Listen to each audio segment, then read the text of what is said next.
injecting copium particles.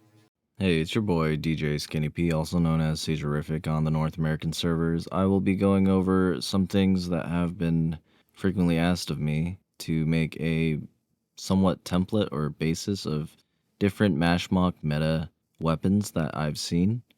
This isn't, of course, all the combinations. These are just some ideas that you can work with. First one I have up here is double shotguns on a Stellaris. You use stealth, and then you ambush your target, and then you use your shotguns to do a lot of damage. And most enemies will lose half their health, if not their full health, especially if you combo it properly. I'm obviously not a Stellaris main, so um, there's probably a lot better Stellaris players that can probably show you how to really decimate your foes. I know I see Evil Empanada runs this quite often, and I do know a lot of other Stellaris mains like running this. This is a pretty toxic ambush meta, but it's what people do. You're comfortable with either tier 1 or tier 2 shotguns, then you can run them. Essentially what you do is you grapple, get close, and then you shotgun and do a whole bunch of damage, and most people just melt away.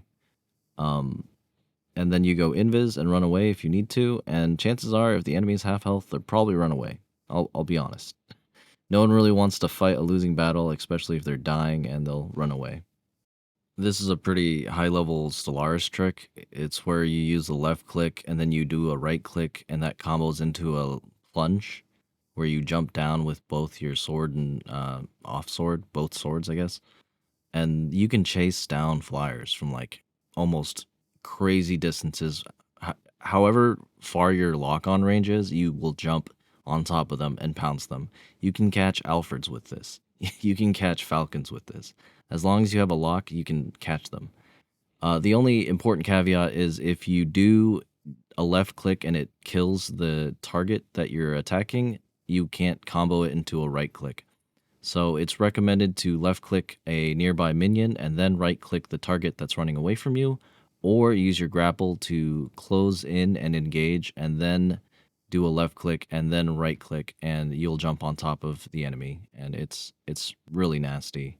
It's a really nasty combo. Really great gap closer, and a lot of high level play out of this, especially against flyers and Alfreds. Like, you will catch Alfreds if you get this combo right. Again, I'm not a Stellaris main, so I'm just sharing like what I know and what I've seen. This is a very important trick to know, especially if you're going to fight against a lot of the flyers, which is how the Mashmak map meta is sort of structured for. It's favoring clear speeds and speed in general, so you're going to see a lot of flyers. So get used to that combo if you're planning to run Stellaris. This is a Sniper Welkin. I recommend HSC because you can use it while you're in air, which is really good. You can use the box defensively to stand on. People can't shoot you. They have to shoot the box first, and you can shoot outside of it while you recover energy standing on the box. And then you can use your shield, and you can block frontal attacks while you snipe. So it's really good for long range. And people aren't dumb enough to go up next to a Welkin, so you're probably good. Because, I mean, you just wreck them with the axe, right? And if they're mid-range, you can get them with the howitzer. So having the sniper gives you that long-range support. This means that the sniper Welkin has a solution: melee up close, howitzer in mid-range, and then sniper long-range. So you have a lot of versatility here. So the guillotine Panaka. So you're going to want a claw and a sword. Doesn't really matter what tier.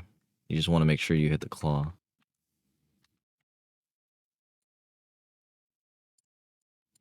Alright, so this is a little voiceover.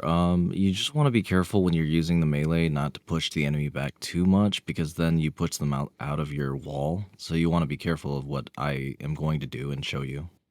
So basically, you can put your shield on yourself, and that gets the stagger resist. And get the claw in, and then when you can get a downward slam in, stun locks them. I'll turn on combat so you guys can sort of see what it looks like.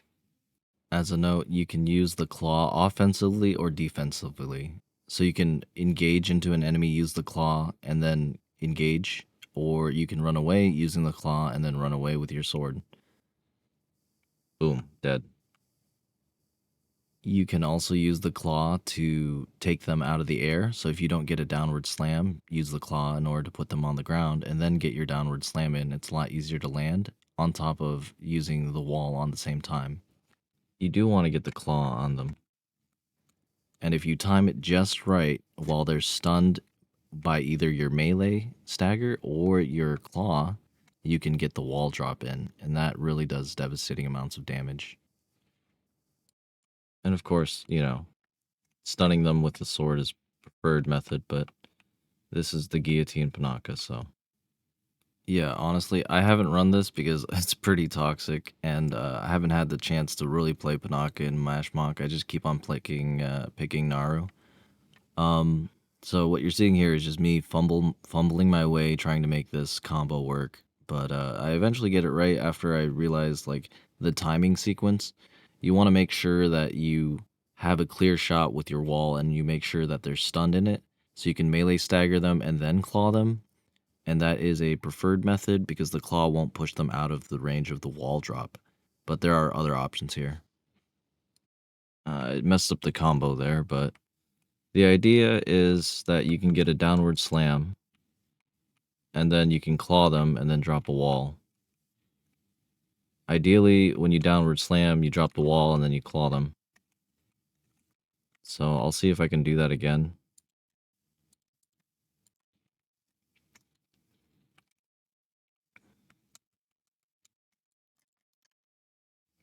Boom. See? Like that. You can see my key bindings. And no one wants to deal with that. The guillotine panaka. Really annoying. Hard to escape. Most people will die. It's pretty broken of a combo.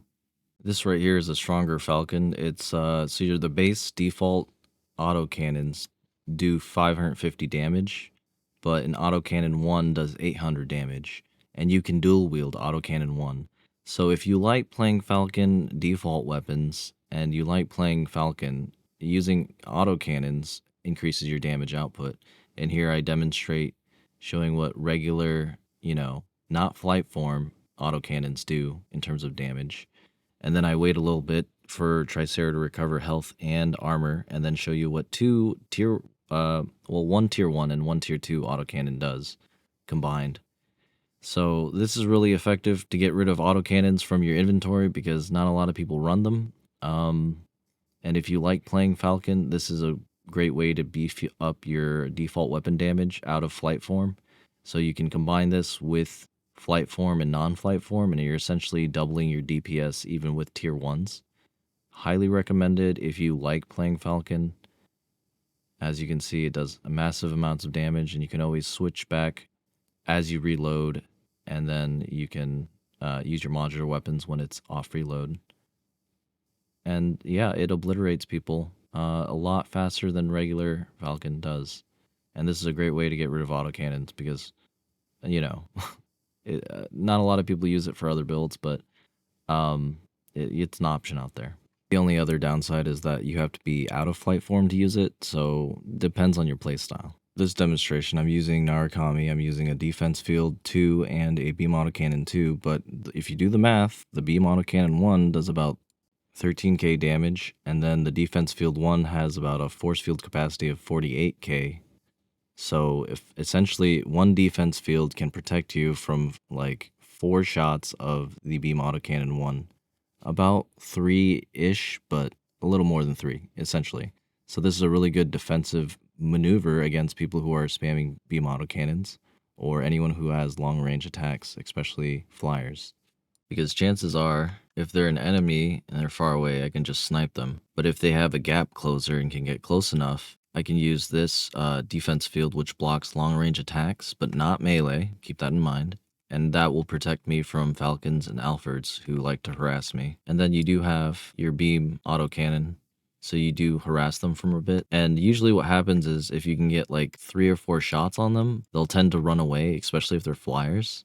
At which point I swapped back to my main default weapons, and then I snipe them as they run away, or I hip fire, and that does a lot of damage. If you want to see it in action, I guess we can.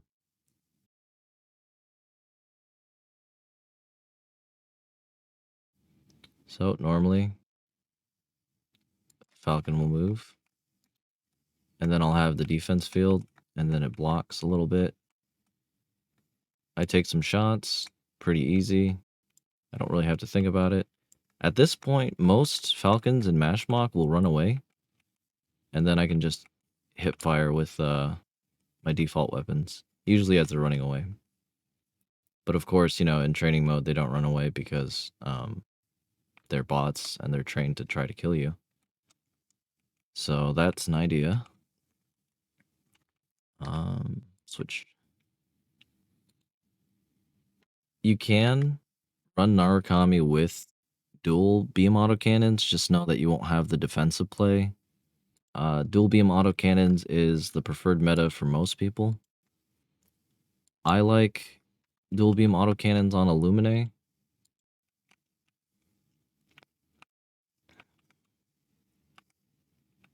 Mainly because Lumi has great aerial flight time and staying in the air boosting. So if we're going against, like, let's say, I guess Inferno here, right? Big thing with energy weapons is that they can't go through ground terrain unless you have like a lock on the other side. And they do reduce damage going through structures. Well, not so good for me. Probably not the best display of that, but the idea is if you can stay above your enemy and use that to your advantage, pop a few healing drones. So here I wisen up, and then you can use your default healing drones to heal you before you engage into a combat, so that way you have a higher effective health pool, if that makes sense, because you're healing while you're doing damage, and then if they do damage to you, you also heal and repair that. Inferno was probably a bad pick to display this, because Inferno does have airtime, so, yeah. You can essentially wreck people with the dual beam autocannons. Specifically with Lumine, she can spend a lot of time in the air, especially with the wings, and she can recover herself with modular weapons equipped. So a lot of people also like running melee weapons like the warhammer or the energy sword. And with the wings, if you have energy sword equipped, you can essentially stay in the air and boost for a very long time. You're not going to outrun Alfred's most of the time, but that energy boost is insane.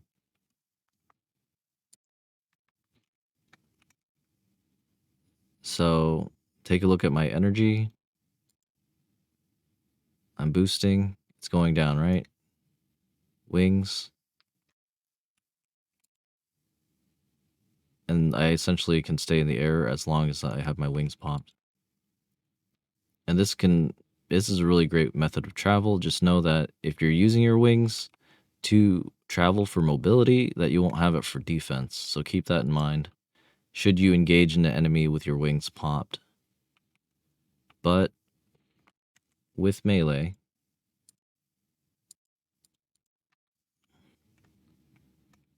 you can engage. You can use wings for the extra energy boost, and you can heal yourself with the mist. So it is pretty broken, not gonna lie. And it's always nice to have a healer on your team because you can heal your enemy team or your own team. You can heal your own team.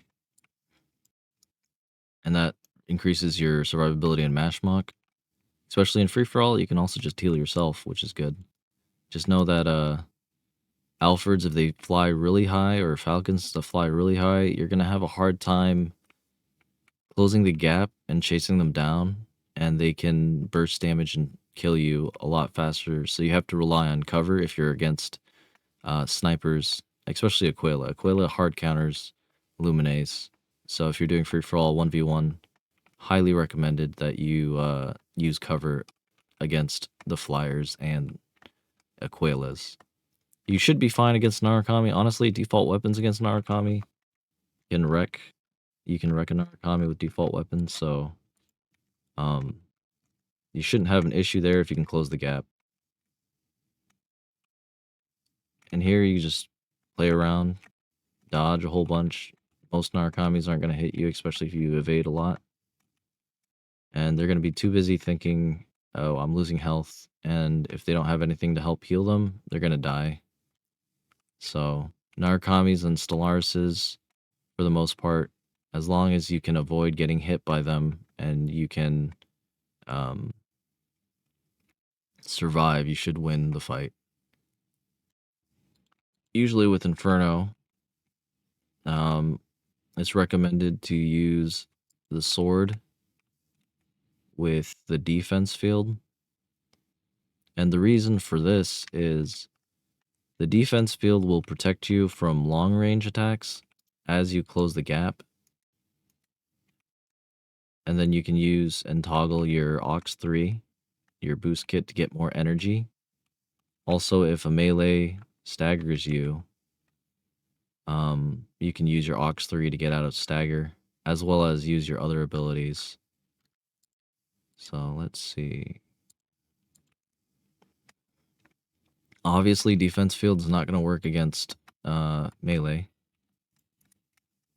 But if you get staggered, you can use your Aux 3. You can also use your chest laser or focused emitter in order to avoid stagger, and also switch off to your default shotgun weapons and then use it, especially if they're really close. It's highly recommended. You can burst and wombo combo a Stellaris that way. And you can use your Aux 3 the whole time that you're in melee, and then kill opponents by just dancing circles around them with Ultra Instinct. So that is a viable method. Also, Inferno is not the fastest getting around, so using a sword is highly recommended to get around the map, if that makes sense. So you could essentially do a whole bunch of sword things, dance around them, and then do more sword things. And that kills a lot of people. Obviously, with some of the heavier brawlers like Welkin, it's better just to rely on your range and then use your abilities, because you can essentially kill a Welkin pretty fast with Inferno if you're playing right. But of course, you have to watch out for whatever modular weapons that the enemy has, so keep that in mind. But if they do go up close to you, especially if they're melee, just give them a blast of the shotgun, and you can just melt them, destroy them. Alternate fire between left and right shotguns, and you'll be fine. Yep, so the sword is really just to get around, and then in Mashmak, you can use your Q to clear a whole bunch of enemy mobs. The sword gets around. Your shield is, the defense field is there just to block long-range attacks and get closer to an engagement. Just, make sure that you really want to engage close range with whatever target you're pursuing, because obviously some things like Welkins you wouldn't really want to get really up close to. Aquelas you can get up close to. It might not be the best idea. With some of the flyers, a sword is always good, especially against a falcon. This defense field and sword combo is really good against, falcons and alfords that are using just their base weapons. If for some reason that they're running a melee weapon, which is not the best idea for flyers, you might have a little run for your money, but then you can always just Ultra Instinct and then kill them with sword by juking around them. So consider that. These are, of course, just some ideas. If you do end up playing Tricera or Stego, it is recommended to have a sword. Just for the mobility aspect, because Mashmak's a large map. The meta for Alfred, I don't really play Alfred. I don't really know his skills, but I've seen a lot of people play Alfred. And what I've noticed is a lot of them use snipers. And that's the sort of the meta in Mashmak. Because what will happen is they'll boost away, you know, and then they'll stay in the air, and then they'll use the sniper to snipe. They get 3 shots off. Obviously, with higher tiers, you get a faster fire rate. They reload, they swap back to their default weapons, and then they engage in combat and do their little encirclement thing that they like doing. Or they might find cover or something. There's a lot of other options. I'm not an Alfred main. I don't even play Alfred. I don't really know the whole kit as well. But what I do see in Mashmak is a lot of them rocking a heavy sniper cannon because they can just snipe and then re-engage. And that's the sort of meta that I'm seeing a lot. Alfred obviously isn't in a great position to melee brawl people. So if you put a sword on Alfred, you're not getting mobility out of it because Alfred already has a ton of mobility and energy. So with a sword or warhammer, you're really just getting the ability to maybe harass another falcon or sky raider. It's not the best move against another Alfred. With the heavy sniper cannon, the cool thing is you can shoot in the air, and that's a big difference from the charge beam cannon, which works like Narukami's sniper rifle, where you have to be on the ground in order to charge up and shoot. So it's always recommended if you're going to be in the air or in sort of different positions and need the fast snipe to go heavy sniper cannon just to take out some targets. Sky Raiders, they're notorious, especially the good ones. The good Sky Raiders are always constantly spamming evade and shifting and using loops. Even after the nerf, they still evade and shift loops a lot because it increases their survivability chances. The best counter to a Sky Raider is to use a Warhammer because the Warhammer has an ability, the right click ability, which essentially you jump up, leap up in the air, and then do a ground slam, and that usually knocks them down from the sky. But of course, here in training mode, it's slightly different because the bots are built different, I guess. But in a real match, out in Mashmak, if you can land that right click on a Falcon or a Sky Raider, it knocks them down. I've also seen Sky Raiders use Warhammers to kill other Sky Raiders. Yeah, it's a bit hard landing. I'll give it that.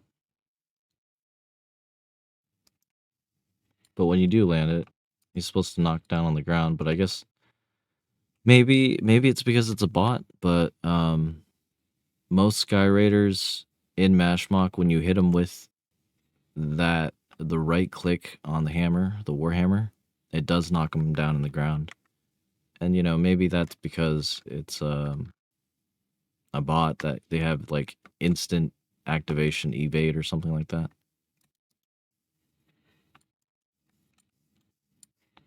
But melee is really good against Falcon and what do you call it?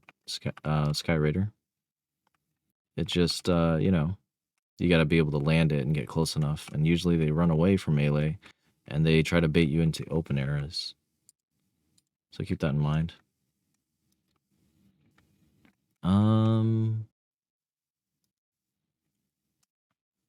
Let's see. We did Sniper Vulcan, Guillotine Panaka, Alfred with a HSC. Something I didn't show. We might be able to do. See if I got something. Twin rocket launchers. For Panaka, I also recommend running Charge Blaster and Sword or Shotgun and Sword, depending on how you like it. I might be able to show some of that. Hold on. Weapon airdrop. Charge Blaster. And then hopefully I have some double howitzers somewhere. I might have to use tier 4. It is what it is. Yeah, so I'll show you a little more about Panaka. I like the combo of a sword and a charge blaster.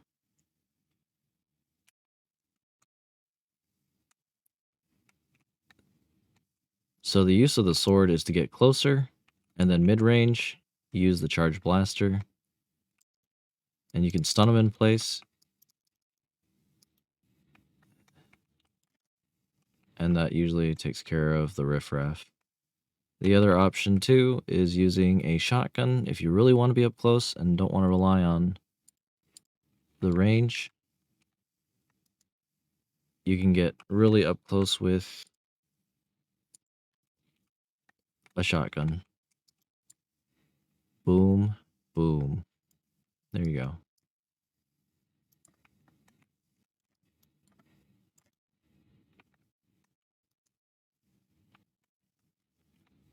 So the trick with shotgun and sword is you want to get 2-hit combo in with the sword and then use the shotgun, and then another 2-hit combo and then use the shotgun. So 1, 2, get close. 1, 2, shotgun. 1, 2, shotgun. I'll show it again just to make sure I get the combo right because I was doing a lot of 3 combos. But essentially, you get your anti-stagger shield, and that gives you a little extra healing on top of stagger resistance and a shield, so it's really good. Your emergency support drone.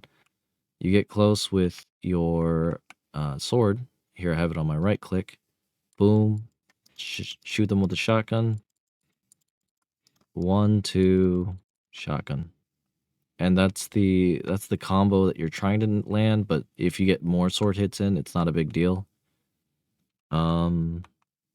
Yeah. And you could do that with a lot of other strikers than Panaka. I like Panaka because I can just go close range. Hold on. Switch to... So you can do this with Lumine, or you can do this with Narukami. You really want to make sure that you have the right defenses and offenses when you're doing all this stuff. So here's the twin rockets. What I like doing with Narukami with the twin rockets is I like hovering like an Aquila, and then just shooting a whole bunch of rockets. What's a cool thing about rockets, though, is that if there's stealth, blast damage shimmers the stealth, and then enemies can see, or for instance, if I'm in stealth and someone hits me with any blast near me, that shimmers my stealth. So blast damage is really good. Twin rocket launchers are really good against a Stellaris or Narukami. But of course, if the Narukami's aerial too, you're going to have a hard time. But if you can land these twin rockets, or if you do an alternate fire, let's say I start with the left and then I do the right, you could be firing rockets like basically all day. The important part when you're using dual wielding anything is to land your shots. So sometimes it's preferred to time it, where you do one shot and then the other, or you can hold down one shot and then time the other shot. Sometimes people shoot both at the same time. You just want to make sure that you land the shots because it doesn't really matter what tier or weapon you have if you can't hit anything. Another highly recommended thing for doing serious damage, I wouldn't necessarily recommend this on a Narukami, but is the dual howitzers or a howitzer and a charge blaster.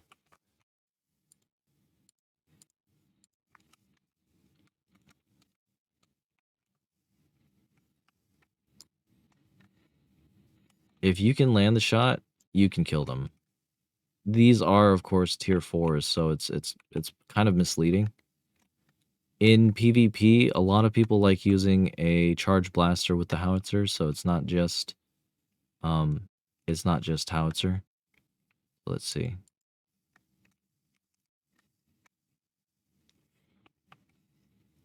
And you can do this with any mobile units, aerial units, anything that you can get like the range advantage and the distance.